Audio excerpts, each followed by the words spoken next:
You all know I adore Morrowind. It perfectly immerses the player in its world by creating the ideal role-playing setting. The game expects you to find out things for yourself, and the joy of exploring Vardenfell has as of yet not been replicated for me in any other game. You'd think that a sequel would further build upon the groundwork laid out by Morrowind, but no. Instead, they threw it all away, and sadly, this is what we got. This is the disappointment that is the Elder Scrolls IV: Oblivion.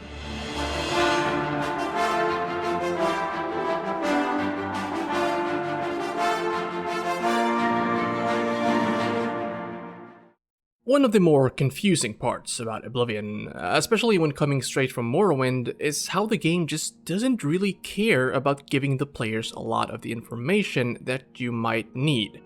The character creator is a good example of that, and this is already noticeable when you go to select a race. Unlike Morrowind, which gives you an easy-to-understand explanation about the advantages of any given race by utilizing an advanced technique known as showing you the exact numbers and abilities that makes each race unique, you're instead given a vague explanation of what you can expect. Take the Dunmer, for example. I mean, this one's pretty okay. It doesn't give you any concrete numbers or anything, but at least you can get an idea of what this race excels at. Swordsmanship, marksmanship, and destruction magic all get a little boost, while they're also somewhat resistant to fire. This is all spelled out, but it never mentions how good they're at swinging a sword, or what exactly constitutes destruction magic. There's not even a mention of just how fire resistant they are. Do they have a 20% resistance? 50? 100? Most of the races gives okay enough explanations for how they might be best played, but then there's the Nord. Nords are famous for their resistance to cold. Are you actually fucking kidding me? Now, be honest, in terms of information, which would you prefer? This? Or this? Pretty easy choice, isn't it? But this lack of information isn't just limited to the character creator. For example, when you level up your skills, you get hidden perks when you reach the different grades of mastery. Like when you reach level 50 in the blade skill, you become a journeyman with blade weapons, which makes you able to do a sideways power attack which has the chance to disarm your opponent. The problem is that this is told to you once, and only once via a pop-up, which information can never ever be accessed again. So, when you take a little break, maybe you want to try out another type of weapon and then come back to the Way of the Samurai a little bit later and see that you're a journeyman, that's pretty much all the information you have. What can I do? What can't I do? You can still walk left or right and hold the attack button to execute what might seem like a power attack at any skill level, but if you forget what the different mastery grades means, well then, tough luck. Thankfully, it's not as bad as it sounds, at least when it's concerning the melee weapons. The power attacks are all trash anyways, but I'll touch more on that later. The thing is, though, that all the skills have these hidden perks, and it's not easy to reliably remember what every one of them does at each of the 5 different mastery points. And to top that off, you never really learn what being a novice in something means, since the base level for all skills are 5, and therefore won't prompt a pop-up like when you ascend to apprentice, and so on. For example, if you're a novice in light armor, it means that when wearing the armor, it degrades at a higher rate than normal. Now, imagine you're already wearing light armor, which you're a journeyman of, and find a set of heavy armor which provides better protection. The thing is, you're just a novice at wearing heavy armor. At first glance, it might seem like an obvious upgrade. Well, until you go into some random cave and your armor is suddenly useless after a few battles, since instead of degrading at 50% of the normal speed, it degrades at 150% of the normal speed. This kind of stuff is literally preventing the player from making an educated decision and provides nothing for a confused player trying to figure out what they did wrong. The journal is also incredibly lackluster. In fact, I struggle to even call it a journal. I mean, your character will at one point even exclaim, "I can't remember all that." Then write it down in your fucking journal! Thankfully, you get a written explanation in this case, but in many other cases, you need to talk to the person in question again if you want to take another look at the info, like with some pieces of information that might lead you toward treasure or interesting experiences. But those conversations won't get recorded in the journal, and they won't be marked as quests either. And when I try to follow through on the info, nothing happens most of the time. Like, I tried finding this ghost dude that's supposed to be wandering the orange road between Coral and Bruma, but ultimately, I found nothing. It blows my mind how bad this journal is, especially considering they already had the groundwork, no, the entire thing already perfected in Morrowind. Whenever you talk to people in that game, the different topics, and especially those that are useful, are all recorded in your journal for easy access later on. But in Oblivion, it's all done and forgotten. They probably didn't count on people having long enough attention spans to actually care. The menus are also lacking. Just like the journal, these pages provide only the bare minimum of required information. Sometimes not even that. Remember how I told you that Oblivion actively makes an effort to keep information from the player? Let me ask you, what can you make out of this screen? Not much, right? Well, to be fair, some of these symbols are pretty self-explanatory. The big axe is for weapons, the shield is for armor, but what's the clown with the big smile and silly hat mean? Oh, potions. Huh, then what about the key and tong? They're good too, right? Just a collection of, soul gems. Books. Magical scrolls. Okay, but you get used to that pretty quickly. What about the magic menu? Oh god. The status screen? No. And the map screen too. It's all useless, and no matter how many times I've been in these menus, I always manage to misclick once or twice when trying to get where I want to go. Traveling in the overworld, if you want to call it that, also suffers from this. For starters, the map isn't very detailed, so when you follow the marker towards a mountain, you'll probably meet with a huge wall because you were meant to go around to the other side, and the map doesn't show that very well. This could have been easily fixed by allowing the use of a levitation spell, but for some reason, that's been outlawed. How does that make sense? First of all, you're in the middle of the wilderness. Who cares if you levitate all the way out here? And second of all, when has something being outlawed ever stopped you from doing it in an Elder Scrolls game? There's also the matter of how much space each entry takes up. Just look at this. You can see a maximum of 6 items at once because they, for some reason, insisted on using these huge icons and fonts for each of the entries. The weapon and armor entries are also some of the worst I've ever seen in a video game. Yeah, not just an RPG, just in any video game. Weapon strength is displayed with an arbitrary number. It doesn't say anything, it doesn't really feel like it going higher changes anything either. Especially not how much damage you deal, and constantly changes based on your current skill level in the weapon type or the durability of the weapon, which is just a number that ticks down from 100 to 0. The thing about durability though is that everything that can be worn out has the same durability score. And I'm actually not certain if there's any difference between glass weapons and other weapons in terms of how long they last. I mean, there should be a difference, right? Then why isn't it shown? Well, that's because instead of expanding the inventory across the entire screen to show more of any given equipment stats, they decided to have your character take up almost half. Why? I understand that these menus came about as part of a design choice that was most likely made because of the shift in focus towards having the game run on consoles, but there has to have been a better way to do this. Again, Morrowind had it perfected. They even managed to have everything on one screen, map and all. And if they couldn't get that to work on console, why make the PC players suffer? It's all style over substance. This layout might look really good, but it's not very functional.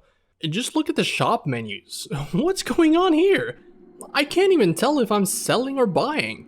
If you end up picking up a lot of keys, books, and scrolls, for example, this entire list can get very long very quickly, and it becomes a chore to navigate through all of it just to find the one thing you need.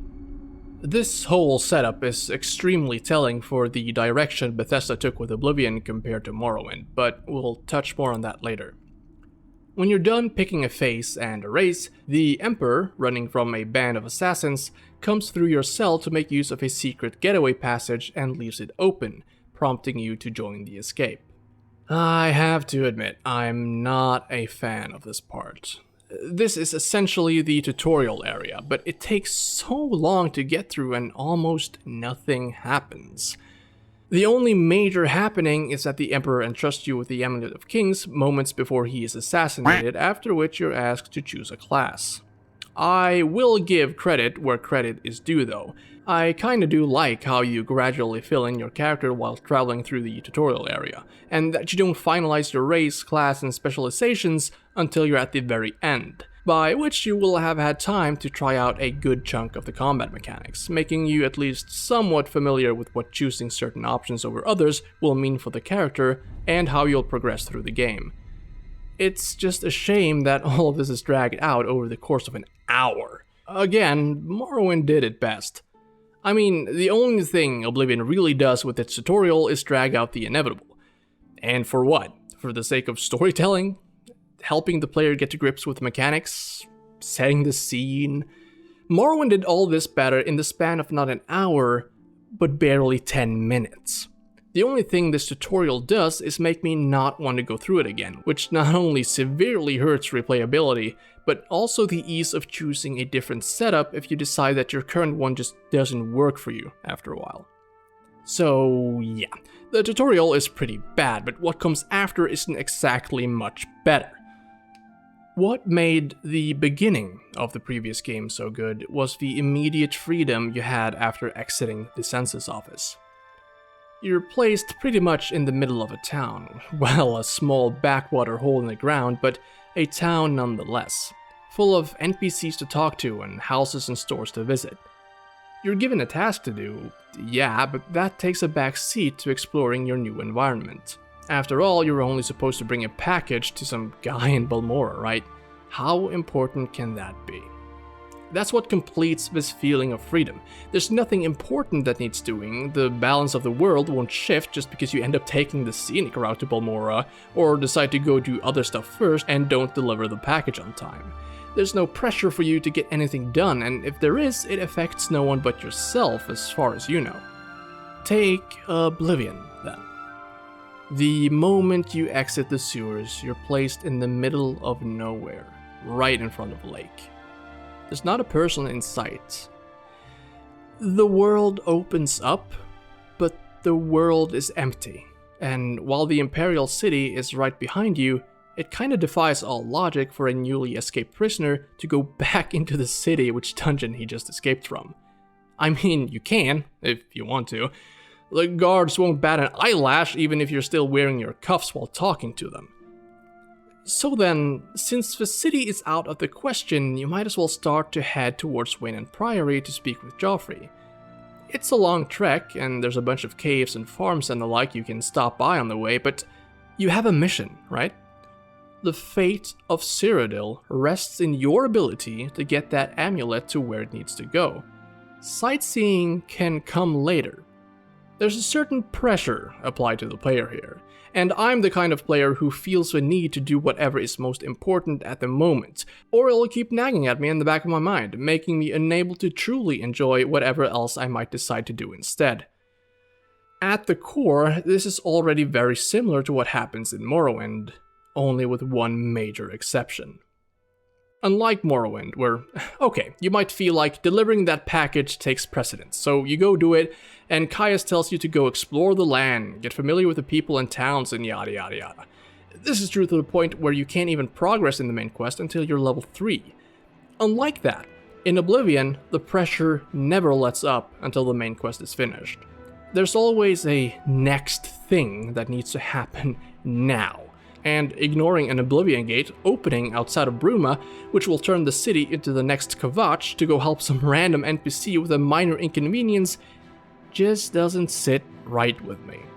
Also, for what seems to be the first questline the devs intended the player to go through, the main quest does a horrible job at introducing the player to the land of Cyrodiil, having you being required to visit only 3 of the 9 major cities.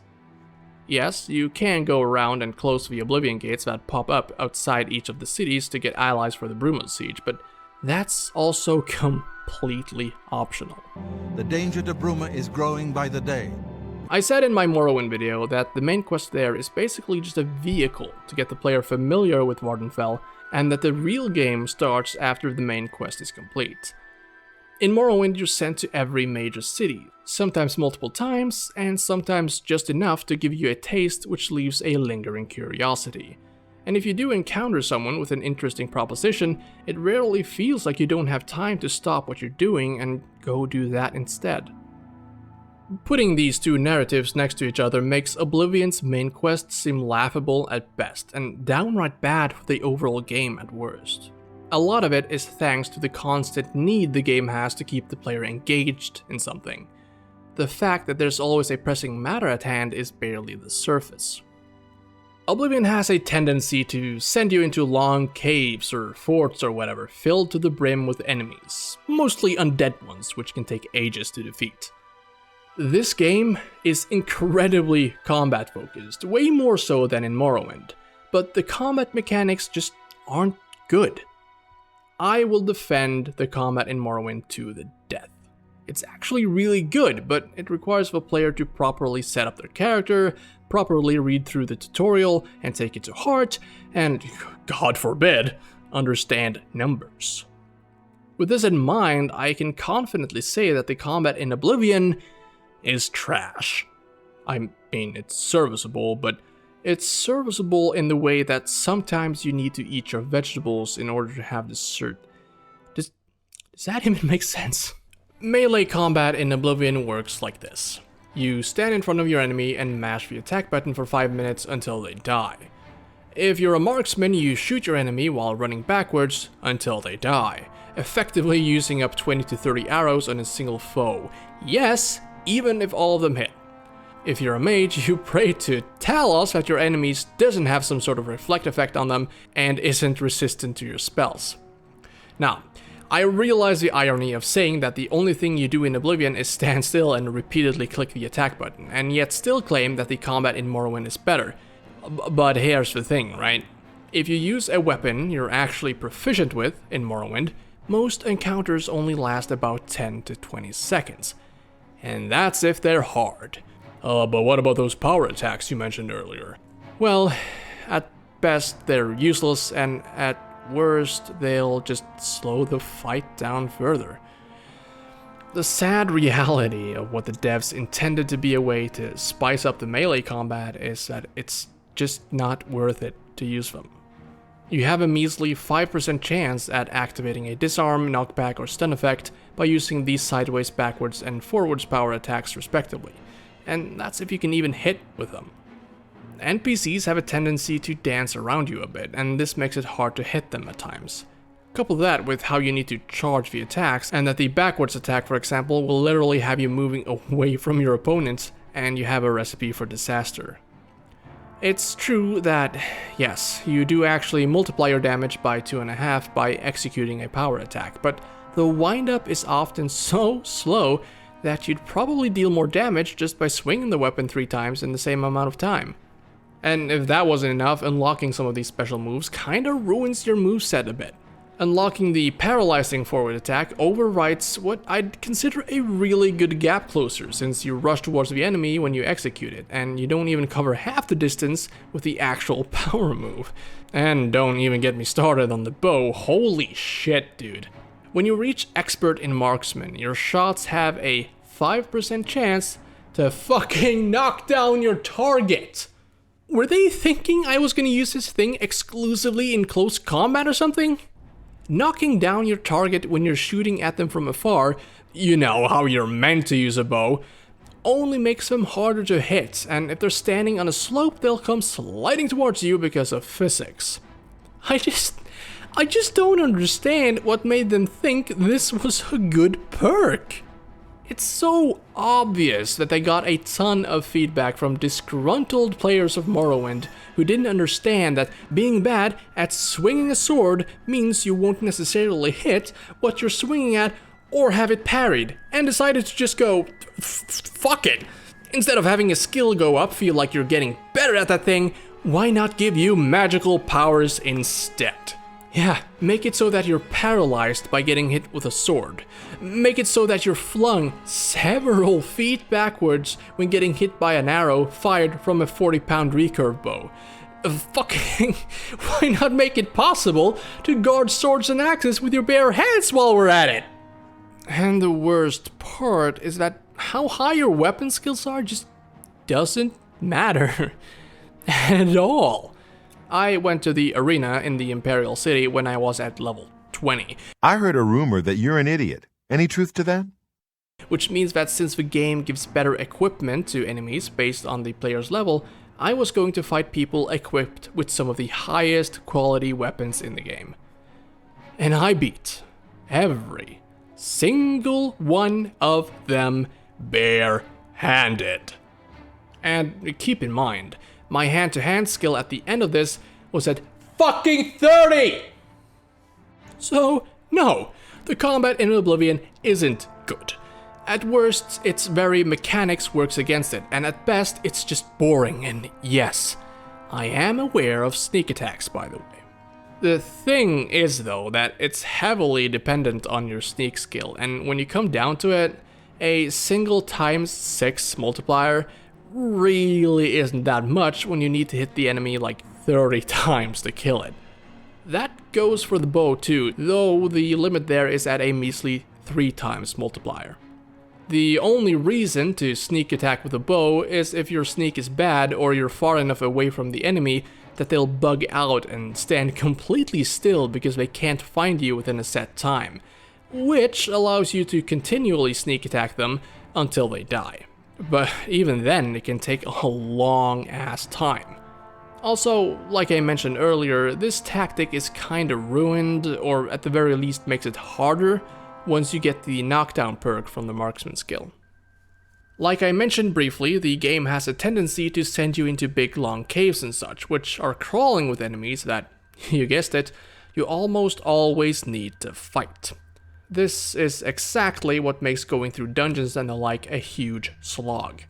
Enemies, and especially undead enemies, have a tendency to be extremely durable. Certain zombies, for example, are not only damage sponges, but they also heal themselves at a set rate per second, and sometimes this means that you'll only barely be able to outdamage the zombie's natural regeneration, even with your best weapon. After having waded through 5 of these dungeons, I stopped.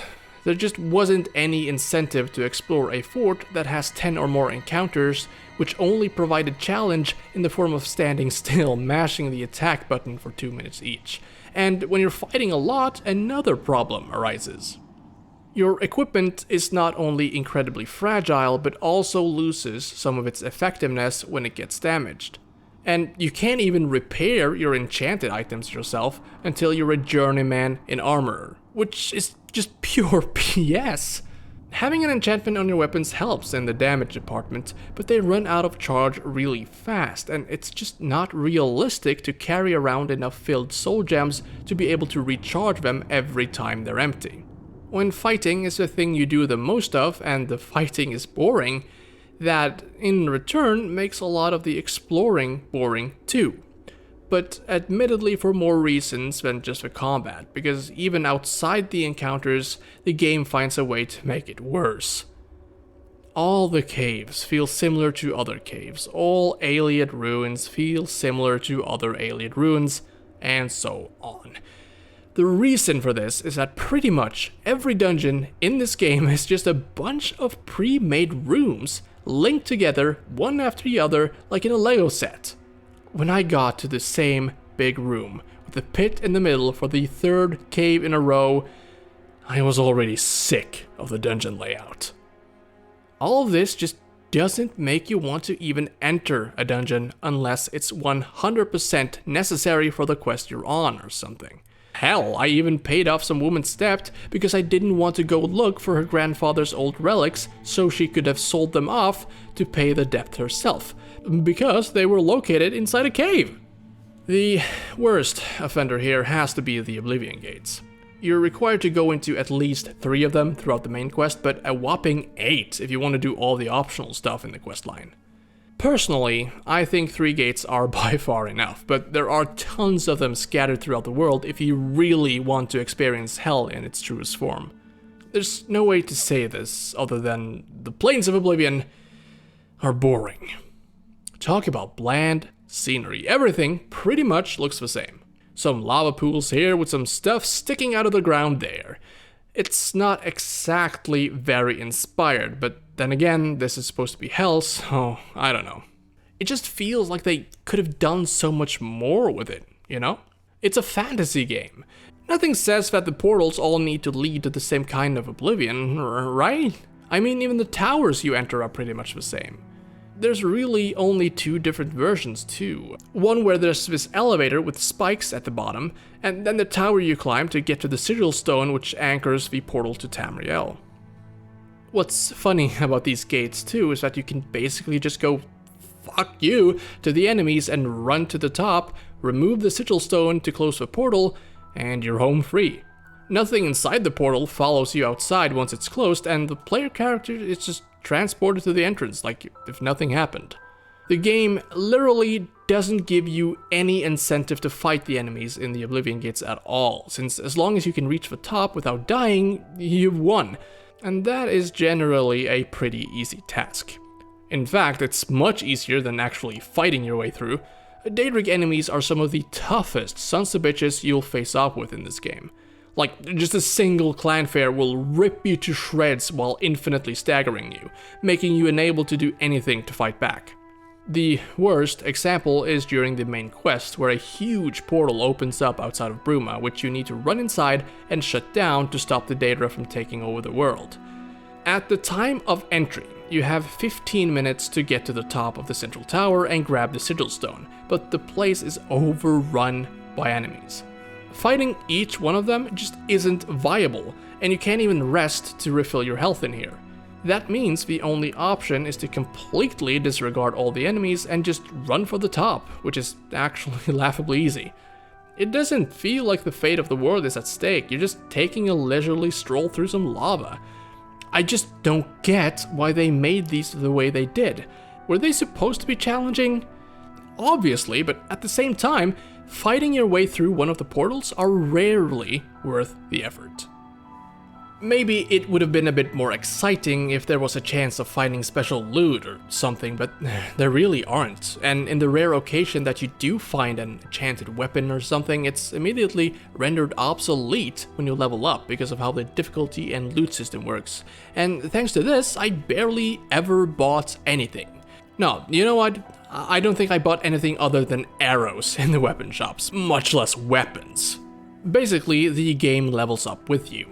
It seems the devs intended for this to feel like you were constantly challenged instead of having parts of the game that either went by too smoothly or was too challenging. The problem here is that this is a very basic system that only really accounts for the level of the character and not the equipment or the level of the skills, worthless as they might be. This results in the player being either slightly overpowered or extremely underpowered. A really good example of how ridiculous the system can make the game behave, but that also highlights the lack of options you have to complete certain objectives, which is a topic we'll get back to later, is the quest A Brush with Death. While in Shadenhall, you might overhear people talking about a missing painter, and if you seek out his wife, Tivelas, she'll tell you that he locked himself in his study to paint as he often does, but that after not having heard from him in several days, she decided to investigate and found his study empty. When searching Wraith's study, examining one of the paintings reveals it to be a door which if you enter, you're brought to a painted world, where you meet the missing artist. Apparently, he's using a magical brush to enter his paintings and paints them from the inside, which is what gives them the uncanny natural feel that he's known for. Anyways, the brush has been stolen by someone and you need to get it back for him to paint a door to get out. That's the first problem. You're literally stuck in this place until you complete the objective, which means if you went in here unprepared for a fight, well, and that's the second problem. See, the thief painted some trolls to guard him, but since these things scales with your level, they're never easy to dispatch of. To be honest, even if you are prepared to fight them, you'll most likely be beaten to a pulp. These trolls are extremely tough and they deal an unprecedented amount of damage to you, most likely taking you down in just 4 or 5 hits. Remember, these monsters are supposed to be scaled to your level, but it seems more like they're scaled to a min-maxed player having the best possible gear available at that level. To the quest's credit, they try to make it easier for you by giving you 6 bottles of turpentine, a special poison that will deal massive damage to the painted trolls. But that really just ends up being a huge slap in the face instead when you realize that there are 6 trolls in total and that each troll requires 2 coatings of turpentine to kill. And that's only if you're lucky with the level scaling. At worst, it can take 3.75 applications to kill a single troll. And it's not like you can sneak your way through to the brush either, since these guys have like a spider sense for adventurers or something, and will come running from a mile away. If you decide to just leg it back and forth without even trying to fight them, like I did, they will follow you throughout the entire thing. Did I mention that you're stuck here until you bring the brush back? Well, tough luck with that, because that stupid painter won't accept the utensil if there are enemies on your tail, and will instead opt to start fighting them with his bare hands. The same monsters he was so deathly afraid of to begin with that he sent you. Luckily, that's not a problem since he's an NPC marked as Essential, which basically means that he can't die and instead gets knocked unconscious when his HP reaches 0. I am probably echoing a lot of sentiments when I say that I don't like this. However, while I don't like it, I don't hate it either. Sure, it robs the player of a lot of choice when you try to kill someone only to have them spring right back to their feet with a friendly greeting like nothing ever happened. You honor us with your presence. And it negates a lot of the consequences that comes with disregarding the safety of your companions when you're out on a quest with a plot-important person, making everything seem like it's destined to succeed more than it being the player's actions that makes it go well. This can be especially frustrating if you're role-playing as someone that's resolved to have events transpire as they turn out, letting the people that die in combat die and so on, and if not, well, that's what saving and reloading are for. It's not the essential person system itself I don't like though. What I don't like is what made such a system a requirement for the game to be playable. The AI in Oblivion isn't exactly what you describe as smart. Stop resisting filcher! How dare you steal from me? I'm sure you noticed some trends here and there when watching the footage up to this point. For example, in combat, you can pretty easily jump over obstacles to force your enemies to find a new path to you. You can keep doing this infinitely and they'll never even try to do anything about it. The only one able to jump in this game is you. The guards will all chase you to hell and back if you have 1,000 gold or higher bounty on you. Excuse me, I'm on duty. But anything under that won't even register. That is, until you dare speak to them. Stop! You violated the law! After rescuing the painter, both him and his wife will be extremely grateful to you, but if you exit the painting at night, you'll be seen as trespassing, resulting in them immediately telling you to get out. Please share the hospitality of our home. Get out of here! If a fight breaks out in a town or a place with a lot of people, the NPCs have a tendency to start attacking each other for some reason. resulting in a lot of hilarious situations. And speaking of fights, you can accidentally hit an ally when they literally run in front of you as you swing your weapon. Like for example during one of the Major Guild quests, where one of my colleagues ran right in front of my power attack and got killed, which then got me expelled from the guild because of it. The most important reason for why the Essential NPC system exists though is because the characters all have some kind of schedule. They do certain things at certain times on certain days. This isn't as impressive as it sounds though. It mostly boils down to someone going a place, doing some minor stuff and then going back, or guards exchanging shifts. Some NPCs, like the Countess of Leowin, are at least a bit more interesting. She will travel to Coral from the 15th to the 17th in any given month to visit her mother. If she were to die along the way, completing the quest, Adarji's Heirloom, would be impossible, since she's central to that story. What's funny here is that she'll stop being essential after said quest has been completed, which means that if she dies before you do Sanguine's quest, it's impossible to complete. The system itself is interesting, I'll admit, but the devs do almost nothing with it. Sure, it makes the world feel more human, I guess, but most of the time it's just in the way, and only a small amount of the NPCs do anything meaningful or interesting enough to warrant the problems such a system creates. The quest Paranoia perfectly highlights this. In it, you're approached by Glarthir, who suspects a group of people are plotting against him, and asks you to follow them around to see what they're up to. It's a fun enough little side story, and the idea that there's a secret conspiracy brewing is appealing enough to go through with it, but the thing is, absolutely nothing happens. This quest is obviously meant to show off the schedule system, but it doesn't really make much of an impact. Characters' behavior actually change even depending on the weather, but there's no way to know that since you'll only be following each of them around for one day.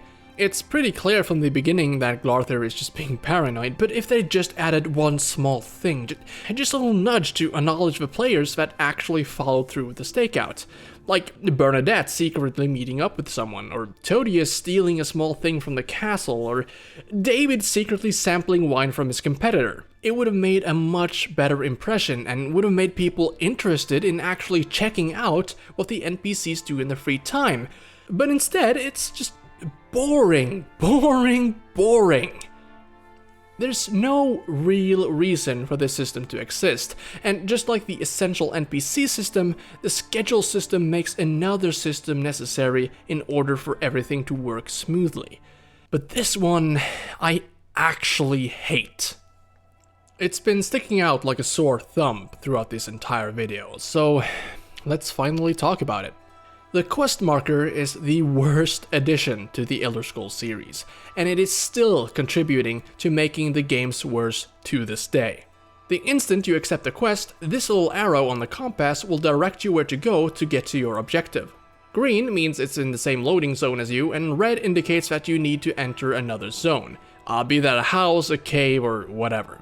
Of course, with NPCs having schedules and traveling all over the place, this is a necessity to find who you're looking for, and this is the game's biggest weakness. In Morrowind, you were given detailed instructions for where to go and who to see. Sure, 3 of those instructions were kinda iffy, but that's a non-issue even if one of those descriptions were part of the main quest. You can't do that in Oblivion since the NPCs move around so much. Sure, you could do it with stationary objects like magical relics or provide descriptions on how to get to certain places, but Oblivion doesn't do that either. Every place you need to travel to are merely marked on your map. Simple as that. Personally, I feel this takes away too much of the charm and mystery of the previous game, but that's not the only thing the quest marker ruins. The biggest sin of the quest marker is that it makes you end up relying on it. See the problem yet? No? Well, then let me put it this way.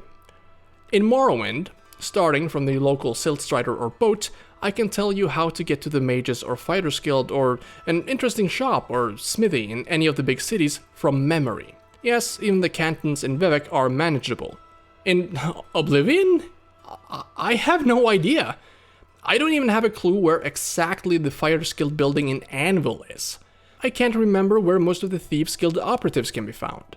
Even in-game, I would often completely miss when trying to fast travel to the closest point of the guild halls in the cities. And yeah, the fast travel isn't helping either. You don't have a singular point of reference to base your directions on, like when using Siltstriders or boats in Morrowind when traveling to the cities, so your sense of direction is already on its head from that. Additionally, you don't think about your surroundings when all you do is follow that little arrow. I'm almost as lost in each of these cities as I was when I first arrived in them. You're not required to get to know the layout or familiarize yourself with the landmarks when you're always pointed to the exact location you need to go. And this doesn't just apply to the cities either, it applies to the entirety of Cyrodiil. This makes me feel like I don't belong in this world. Like I'm just an outsider looking in, and sadly, it makes everything mean so much less than it could have because of it.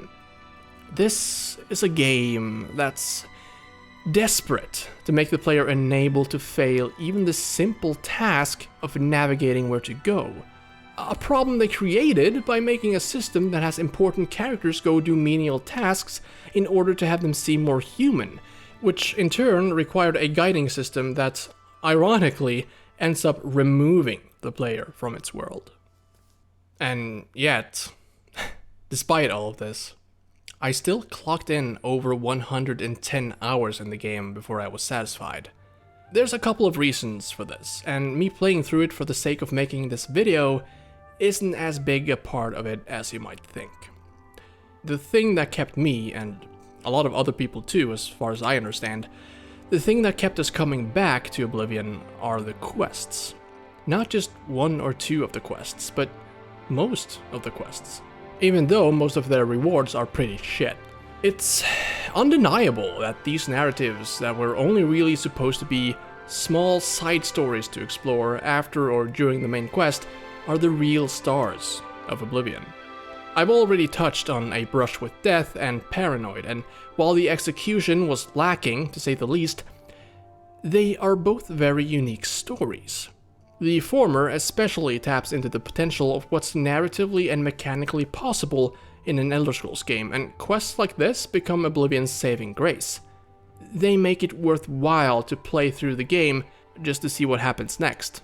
While there's a ton of these small stories scattered around the world of Cyrodiil, which are well deserving of some spotlight, I'd like to make special notice of two of the longer questlines: the Fighters Guild and the Mages Guild. The Fighters Guild is one of the many joinable factions in Oblivion. There are branches in each city except for Kvatch and the Imperial City. For reasons that become clear throughout the questline, you're never required to go to any other branch than the ones in Shadenhall, Anvil, and Coral. Honestly, I just figured that these were the only places that had guild halls. As you might have guessed, the Fighters Guild quests involve a lot of, well, fighting. You might be surprised, however, by all the different narratives there are in these quests. You might remember how the first Fighters Guild quest in Balmora had you take care of some woman's rat problem. Well, if you start your career in Anvil, a similar problem arises. There's a woman there who also has a rat problem, but the rats themselves aren't the problem. Rather, the quest flips the narrative on you by making the problem about protecting the rats rather than killing them. You find out that the woman's neighbor has been leaving out meat to lure the critters out, but in doing so has attracted hungry mountain lions who end up trying to eat the rats. Implementing a twist like this is probably the most effective on players who have played through the Balmora Fighters Guild quest though, but there are many other examples of good narratives within this questline. For example, Lord Rugdumph Grow Shurak's daughter is missing, presumably kidnapped, and you're tasked with finding her. What makes this quest so memorable is that this is obviously an orc that's newly become a noble, right? So he tries his best to sound, posh, I guess? The result of this is probably the most hilarious piece of dialogue in the entire game. I fear that whilst out rock-picking, she was apprehensive. Stolen away. My suspension is that ogres have objected her. And when you find his daughter, she was just about to cave her kidnapper's skull in, so she never really was in need of any rescue at all from what it seems like. Some of these quests have their own little stories embedded in them that exists in a vacuum, but gradually you start to notice a bigger narrative at play here. The Fighters Guild in Cyrodiil isn't doing too well these days, much thanks to a new upstart named the Blackwood Company, a group of mercenaries hailing from Black Marsh that have slowly started to take over the guild's order book. They are pretty much the main antagonists of the questline, and their presence gradually grows throughout the story. There's a bunch of twists and turns here, and honestly, I love it. The quests furthering the Blackwood Company narrative are mainly given to you by one person, Modrin Orain. You'll travel back and forth between him and the two guild heads in Anvil and Shadenhall, only being able to progress once you've done enough tasks for the latter two, increasing your rank in the process. It all starts with tracking down a defaulting member of the guild who hasn't been heard from in a while. Magalier can be found hanging out at an inn, refusing to do his job because of the difficulty, saying that normally this would at the very least be a job for 2 or 3 people, not a solo mission, citing the story state of the guild as a cause. The next part sees you intervene in a drunken shouting match amongst your guildmates because they simply don't have anything better to do. There just aren't any jobs. Both of these problems are swiftly taken care of though, but the next part is a bit different. The guild has been hired to find a farmer who disappeared while looking for gems. Modrin urges you to take along Varanus Daunton, the son of the guildmaster. Apparently, he hasn't seen any action in a while and needs the confidence boost, but we're also told to keep this a secret from his mother, who's become so overprotective that she won't send him on any missions at all. When you find the farmer, he lays dead next to 2 trolls without any obvious wounds, which Oddrin finds suspicious. It's obvious that there's something going on here, we just don't know what. In the next part, we find out that Magalier has defaulted on another contract, but this time it's because he's defected to the Blackwood Company for work. As is told to you in the next part, the Blackwood Company established themselves as an alternative to the Fighters Guild when they completed a contract the guild failed and got 15 members killed. One of them being the eldest son of the guildmaster, which explains why she's so overprotective of her remaining one, and made the guild look like a bunch of incompetent cowards. Modrin has his suspicions though, seeing as the mage who hired the guild, Argoth, got killed shortly after the Blackwood Company made the claim that they fulfilled his request instead, and the sword that was supposed to be retrieved mysteriously vanished. You end up finding the man that the Blackwood Company claimed to have slain, which yet again deepens the suspicions of Modrin. After doing some menial jobs for the other guild branches, you're tasked by Modrin to follow up on a group of guildmates who were tasked with ridding a cave of trolls, but haven't been heard from in a while. What meets you is a cave full of trolls and dead people. At first glance, it might seem like the trolls overpowered them, until you find the bloodied journal of a deceased Varanus Daunton. This is actually a pretty powerful read. It gives you some backstory and also chronicles the last days of his life. From complaining about being stuck on barracks duty to his potential romance with Edward, to when he's finally given a contract, to the ambush of the Blackwood Company who killed everyone, and finally, his last words. I hear trolls. I'm sorry, Mother. As an extra stab in the heart, you find Edward lying dead on the ground next to him. If you didn't have a reason to want to destroy the Blackwood Company before, well, you sure do now. I absolutely love the storyline here. From an emotional perspective, it far outclasses everything else in the game. Granted, yeah, the payoff would be better if you were more closely connected to Varanus. They should probably have focused a bit more on that, giving you more than the one quest, but for a little side thing like this to be as impactful as it is, even more so than the main quest itself, means that they were really onto something special. And the best part is, this is merely the beginning of the end. The next time you speak to Modrin, he's been expelled from the guild for going behind the guildmaster's back and sending her son to his death. It's obvious that the Blackwood Company had a huge hand in this, so Modrin has decided to kidnap a higher-ranking Blackwood member for questioning. Well, us. He's decided to have us kidnap him. And also torture him. A little side note, which we'll come back to later in the video. During the interrogation phase, you're told not to outright kill, though the outcome is still the same no matter what happens. You're still tasked with infiltrating the company afterwards. If you, instead of killing him, slowly drain his HP, or make him trust you enough either by persuasion or a spell, he'll answer 2 questions: the amount of manpower they have and who their leader is. When asked the 3rd question, concerning the secret of the Blackwood Company's strength, the 3rd time, he'll refuse to cooperate and use his hidden Blackwood Ring of Silence, essentially cyanide pilling himself. Since our only lead is now dead, the only remaining option is to infiltrate the organization. I actually tried doing this earlier on. I'd love it if it was actually possible to defect and go work for the Blackwood Company, like how you choose between the two sides when you build Raven Rock in Morrowind. Huge missed opportunity if you ask me. Anyways, just after you infiltrate the company, a job comes in. Apparently a group of goblins have taken over a peaceful little village called Water's Edge, and the Blackwood Company has been hired to take care of them. You and some other members are led into the basement where you're all given a bottle of hist sap. The only way to advance the quest is to drink it, and talking to the others will only prompt them to ask why you haven't taken it yet. This is kinda unsettling, but even more unsettling is how when you drink the sap, you're just automatically teleported to Water's Edge. This just does not happen at any other point in the game, and not like this at least. The goblins are there, your companions draw their weapons and charges in, yelling and swinging at the beasts. However, everything is not as it seems.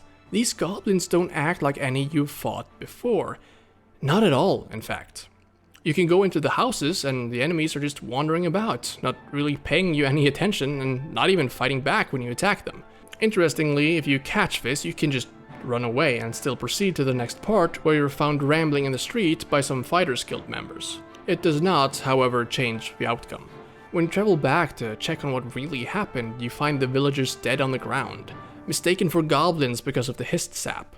This is especially gut-wrenching when you meet Marcel Armelian, the father of Bien Armelian, who you helped with paying off her grandfather's debt in an earlier minor Fighters Guild quest, mourning the death of his daughter after you unwittingly killed her. Yet again, an emotional heavy hitter. The Fighters Guild questline is surprisingly unique in how it ties it all together.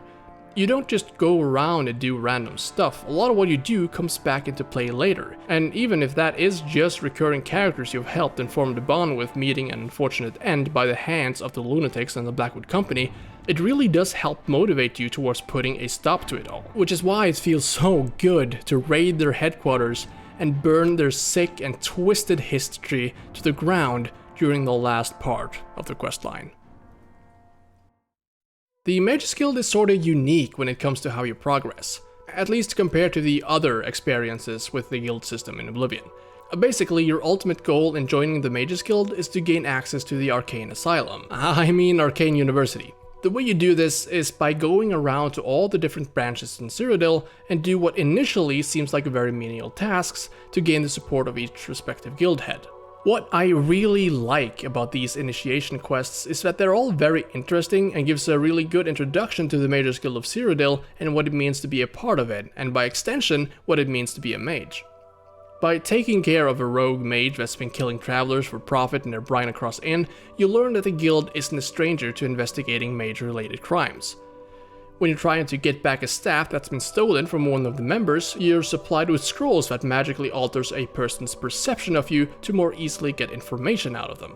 You find out that you don't necessarily need to be a good mage to succeed in the guild when you help Jan Fraserek find a missing member who's really just playing a prank on her along with another dude because they don't feel like she should be in the position she's in since she's not that good at magic, and heavily depends on everything going well in her branch to keep her status intact. You learn that the guild seeks to keep dangerous magical books and artifacts out of the wrong people's hands when you're tasked with following up on an excommunicated guild member who's still hanging around town looking for a book that's apparently very dangerous. A fun thing about that quest is that you can choose who to give the book to, although you still get the option of stealing it back for either recipient after you've given it up. Can't have consequences for your actions now, can we?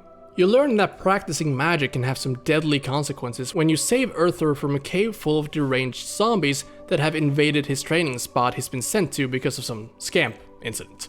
There's also some dismay present in the guild, most notable when you're tasked with finding an amulet for Daggle that suppresses her visions and allows her to live a normal life. One of the members stole it in order to have Daggle removed from her post so that he could take over, so there's also some scheming present here.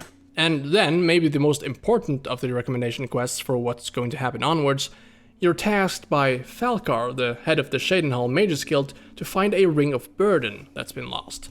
Probably thrown into the guild well. In the process of getting a key to this well, you find out that Falcar isn't being quite honest, neglecting to mention that another associate that was sent to find the ring has mysteriously disappeared.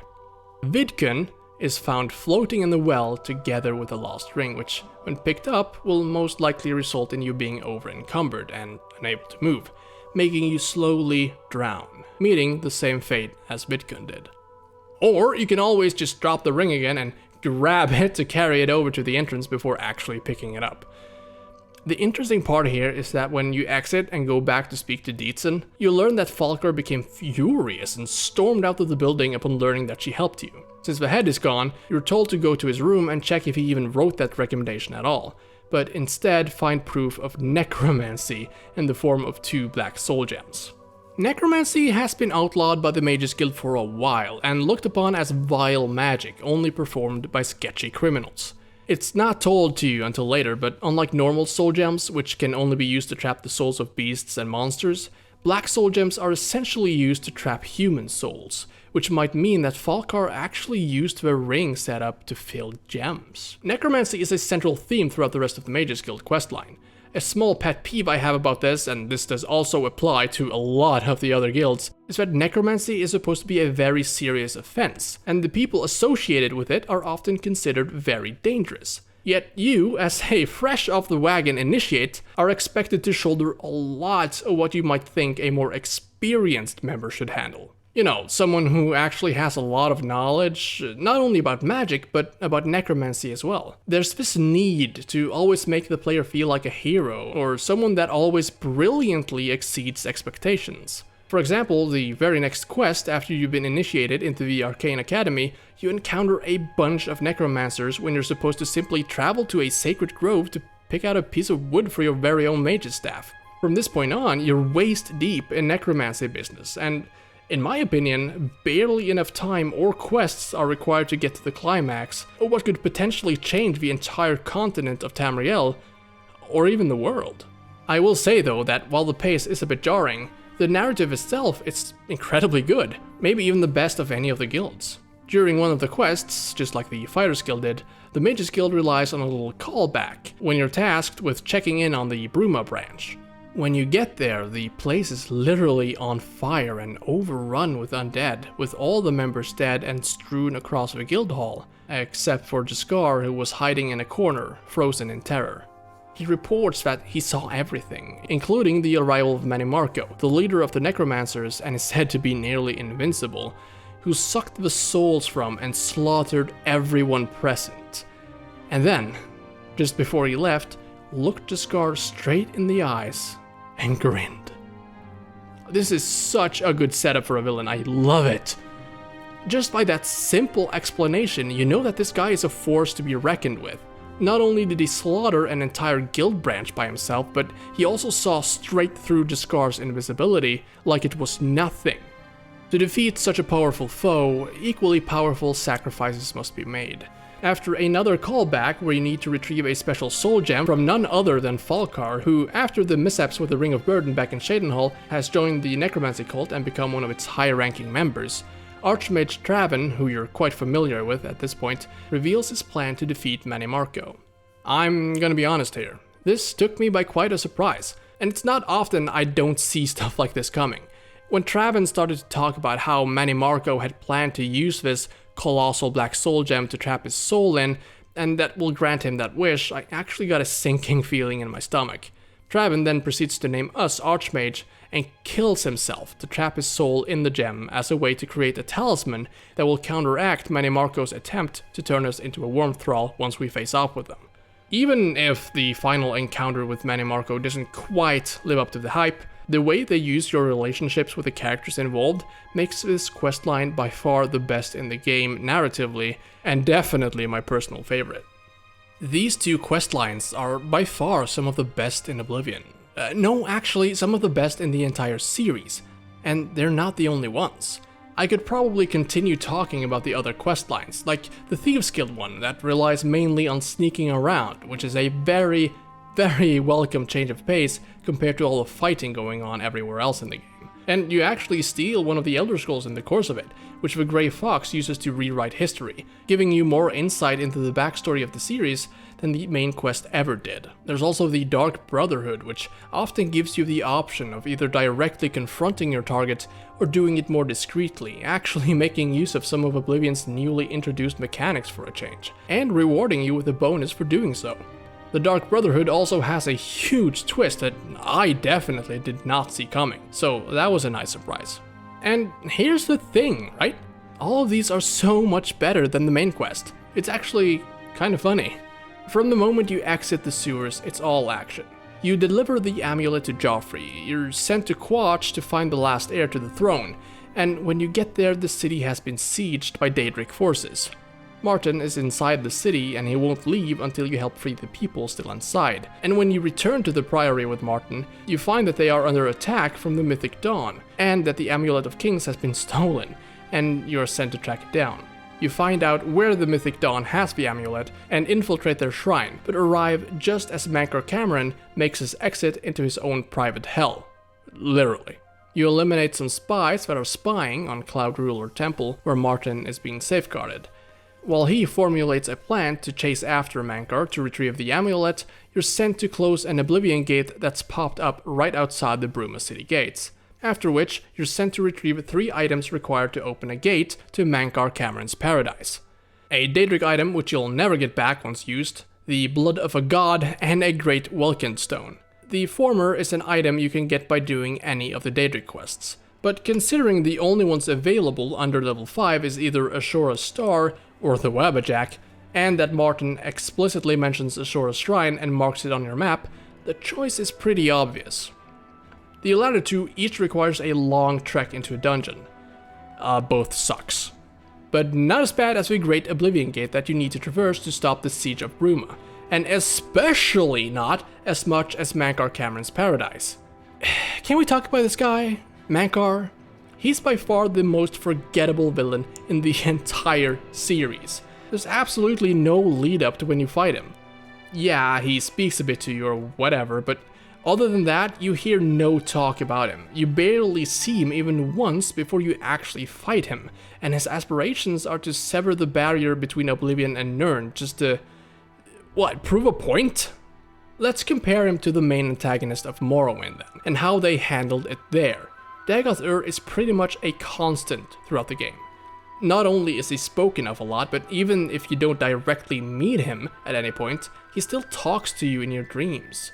You meet and converse with the people who he has had an effect on, and the corpus disease that's steadily invading Vardenfell is all his doing. Dagoth might not be present, but he's built up as this mastermind demigod that you need magical artifacts to defeat. He's not just any old guy with a maniacal plan. You might say that that's what makes Mankar Cameron a good villain. And yes, that could have been the case if only you had interacted with him more. Ultimately though, Mehrunes Dagon manages to break through the barrier, and Martin sacrifices himself to drive him off. All of this takes place while you're under the massive pressure of a steadily incoming Daedric horde about to break through and take over the world. And that's what makes it hard to put down the main quest to go and do something else. By the way, they could probably have mentioned a bit more of that taking over the world thing, right? This isn't just taking place in Cyrodiil. There are Oblivion gates opening up all across Tamriel, but you hear nothing of that. There's a severe lack of world building here. Even interpersonal relationships takes a big hit in order to make place for the action. Martin sacrificing himself to cast Mehrunes Dagon back to Oblivion doesn't come as a very big surprise, but it still tugs on the heartstrings a little. You actually spend enough time with him to get to know him a bit, and yeah, he's definitely Emperor material. He has a speech during the Siege of Bruma that proves this. Most of the other characters though are simply forgotten about, and at the end of the adventure you stand there, alone. It doesn't feel like there's any reason to continue on adventuring, it just stops. While I think the other questlines are all better than the main quests, I feel there are 2 points at which they drop the ball a bit.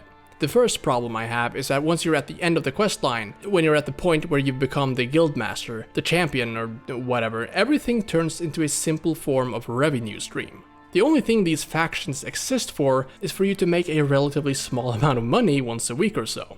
A slight exception being the Mages Guild, which services you can use to procure alchemy ingredients. But if you're not into alchemy, it's worthless. There just aren't any meaningful interactions to be had after you've become Guildmaster. I know I criticized Morrowind for this too, and while it's something, it could have been better than almost nothing. The second point is a problem that's almost up there with the quest marker, and is something that plagues the entire game in general. I already touched a bit on this. Oblivion constantly wants you to be the hero, at least in the big questlines.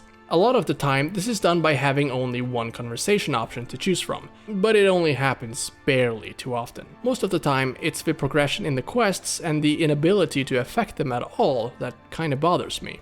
You're trusted with too much, too quickly, without any risk of failure. The Fighters Guild quests aren't too bad in this regard. Besides, they have a membership shortage and most of them aren't very dependable. So when you come along, it doesn't feel weird being relied on by Modren, or that you need to take on a lot of the heavy lifting, and events progress very organically up until the point where you're named Guildmaster. I mean, there's gotta be a ton of other people more qualified than someone who waltzed through the doors like a week ago, right? It's the same with the Mages Guild, except there you're thrust right into the battle between mages and necromancers when you've barely gotten your foot in the door. Surely there has to be someone with more experience who can handle this, right? Especially when it comes to being Guildmaster. There's gotta be some sort of process for this, right? Some kind of a mage committee that has to approve you or something? No? You just name the first random street rat you see and then get the fuck out of there? This is prevalent in so many other instances too, but although you don't have very much you can do about the outcome of some of the bigger questlines, oddly enough, there's a lot of choice in the single one and done ones. For example, in this one quest you reunite two long-lost brothers, which results in a different quest later on where you track down the Honor Blade of Coral for a thief. He claims the father of the two brothers you reunited stole the blade for him, but afterwards disappeared with it, never to be seen again. Not only are both these quests very good and has a lot of fun NPC interaction, but at the end it gives you the choice to either give Fathis Eulis the weapon or return it to Castle Coral. The reward changes depending on your choice of course, but if you return it to the castle, Fathis Eulis will be livid with you and will refuse to talk to you from that point on. This guy is actually the best and last fence in the Thieves Guild too, so you really screw yourself over by angering him. Giving him the sword leaves you on good terms, but also earns you the ire of the two brothers. I really wish more quests were like this, but the sad truth is, that's not the case. While a lot of the quests, in a vacuum, has a lot of interesting stories to tell, they rarely have any impact on the world as a whole. Maybe some NPCs will talk amongst themselves about what happened or mention they know you from somewhere after a particularly big event has transpired, but mostly there's nothing there after a quest has been completed. A lot of NPCs will even forget about what you did for them altogether. It's all done and forgotten, mostly. Poor Glarthir, for example, who I was forced to kill after he accused me of conspiring against him with the others and attacked me, is still laying face down on the ground in front of the chapel in Skingrad after 100 hours played, even though I offed him during the first 10. It's almost like some sort of macabre trophy of my deed. Some reactions from NPCs also just make sense considering how things turned out. After you've finished the arena and killed the Grey Prince, people you talk to will mention that they saw the match and make special notice of how epic and unforgettable it was. The only problem here is that while I did kill the Grey Prince, he just stood there begging for death. He never even made a single attack thanks to me revealing to him that he's the spawn of a vampire during a separate quest. When you do the Thieves Guild, you're told that the beggars are the guild's eyes and ears, and frequently use them to gain information, but at any other time outside the Thieves Guild quests, they have nothing to say to you, even if they do stray from the normal beggar talk. On point. I'm saving up enough for some medicine. I learned quite a bit about how to use a shield from Ambrose Can. Cost me a bit, but it was worth it. The line deliveries are so different from their greetings that it completely kills the immersion.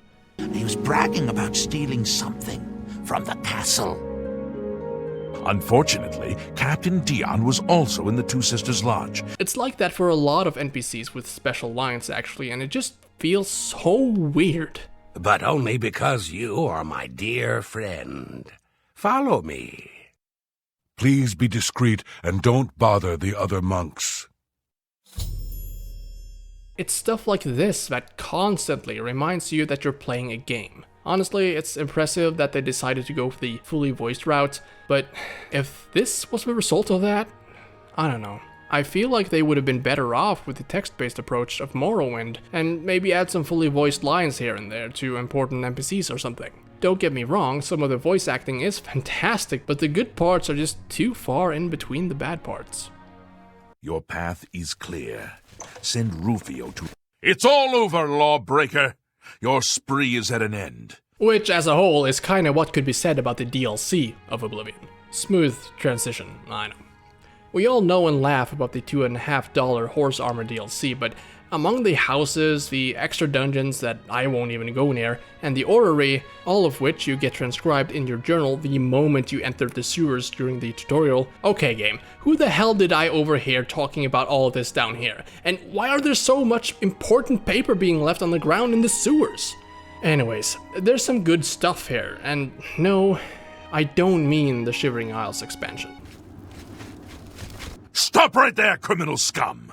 Nobody breaks the law on my watch! Personally, I like the Knights of the Nine Quest more. Yeah, I said it. It starts off as a pilgrimage after you've visited the chapel in Anvil, and requires you to visit each of the 9 shrines scattered throughout Cyrodiil, dedicated to the 9 divines. Afterwards, you're sent on a treasure hunt for 8 divine relics, which are some of the best armor and weapons in the game. I actually found most of these pretty enjoyable to search for, even those you need to enter dungeons to find. I think this is mostly because of the underlying backstory. All of the relics have some sort of history to them, either why they were lost or why they haven't been collected, and finding out why while actually getting to keep them for yourself is a lot of fun. I wish I could say the same about the Shivering Isles. A peculiar door has appeared in Cyrodiil, and if you go check it out when you first start off, you'll find that you're required to be level 25 or higher in order to enter it. Isn't this kinda dumb? I mean, they already have this whole leveling system in place for the rest of the game, right? Why not apply it to people under level 25 to allow them to enter? Well, anyways, the door leads to the Shivering Isles, the realm of Sheogorath, the Daedric Prince of Madness. He kinda lives up to that name. I don't know, it feels like he's not quite the Sheogorath that made it rain flaming dogs during his Daedric quest. The reason for this could be that the Grey March is about to begin, and when it does, he, spoiler alert, slowly regains his sanity and turns into his true form, Jiggelag, the Daedric Prince of Logical Order and Deduction. The story told is okay, I guess, and Sheogorath can be entertaining, but the gameplay tying it all together is still incredibly weak. I got so hopeful too the second I stepped into the open area of the Isles and saw the alien environments and all the colors. I did not like the environments in Cyrodiil. It all felt too standard fantasy-like for me. But arriving at the Shivering Isles, well, it honestly reminded me of Morrowind, which is why it's such a disappointment that the expansion as a whole falls victim to what made the rest of the game so lackluster. A bunch of fighting, overly long dungeons with even more fighting, and a weak ending. It absolutely blows my mind that people talk about the Shivering Isles expansion as one of the best pieces of DLC ever. Guys, Blood Moon is right there! It did everything right. Not only does it have an interesting main quest, but the side quest where you build Raven Rock is maybe just as good, and provides a choice that has more impact on its story than all the quests in Oblivion put together. And this is why I feel this game is a disappointment. Most of that admittedly comes from it being a sequel to Morrowind, honestly.